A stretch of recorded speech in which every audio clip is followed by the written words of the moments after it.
হয়েছে বিমান বাংলাদেশ এয়ারলাইন্সের উড়োজাহাজের চাকা, তবে একটি দুটি নয় বরং একসাথে 10টি। আর এই চাকাগুলো দেয়া হয়েছে অন্য একটি বেসরকারি এয়ারলাইন্সকে। এমনই অভিযোগ উঠেছে বিমান বাংলাদেশের 2 কর্মীর বিরুদ্ধে। বিমানের নাম প্রকাশ না করার শর্তে এক কর্মকর্তা জানিয়েছেন, একটি চাকার দাম $5,000 থেকে $15,000। এই হিসেবে বিমানের কর্মীরাই প্রায় কোটি টাকার চাকা বিক্রি করে দিয়েছেন। তিনি জানান, এসব চাকা ব্যবহার করা হয়েছিল এবং এগুলো হ্যাঙ্গারের পাশে অকশন শেডে রাখা হয়েছিল। বিষয়টি নিয়ে বর্তমানে তদন্ত চলছে।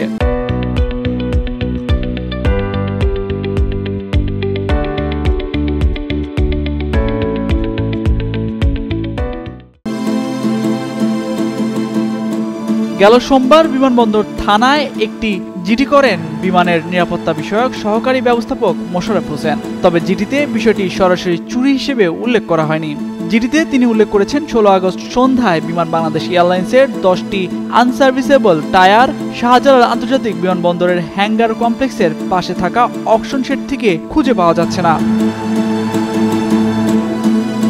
জিডিতে আর উল্লেখ করা হয়েছে, চাকার সন্ধান না পাওয়ায় বিমানের material management supervisor Arman Hossain ও স্টোর হেল্পার শামসুল হককে জিজ্ঞাসাবাদ করা হলে জানা যায়, দেশের একটি বেসরকারি বিমান সংস্থার এক কর্মকর্তাকে 10টি চাকা ব্যবহারের জন্য দেয়া হয়েছে।